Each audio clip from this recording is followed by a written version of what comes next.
I wish a Karen would. You want to call the police on them for having a barbecue on a Sunday. I feel free! Back off! I'm going to tell them there's an African-American man threatening my life.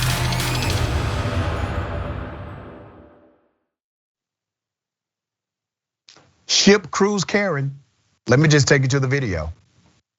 Look, they sanitize everything. As if we're really contagious. As if I really have COVID.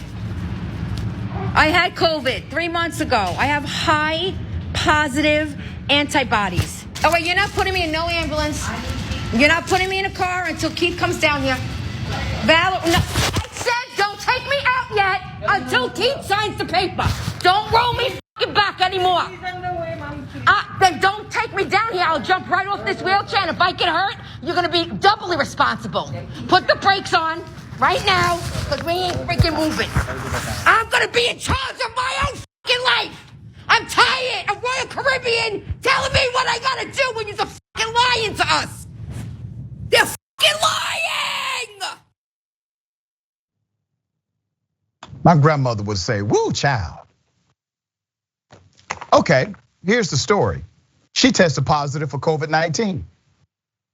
She tells the crew who's being responsible, getting her off of that ship, not allowing her to board.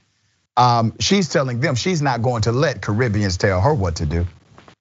And you see the meltdown. And then she basically tries to say, I will do something to get you in trouble. She says, if I jump out of this wheelchair and hurt myself, I'm paraphrasing. She says, you will be doubly responsible. What? So if you do this to yourself, these folks here who are trying to protect the lives of others, they're going to be responsible for that. Ma'am, you're not responsible at all. You don't care about responsibility. And your answer to why you tested positive for COVID is BS.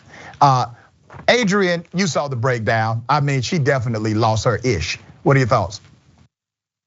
I think that there's something that we're not necessarily addressing in society in terms of why we continue to see so many videos of white people who are losing their ish when it comes to having their bodies regulated as associated with COVID. It's because generally the thought of that invisible threat that a body presents in our society has been attributed to Black and brown people. So now white people are having to kind of adjust to the situation, the fact that they may too have their body pose an invisible threat.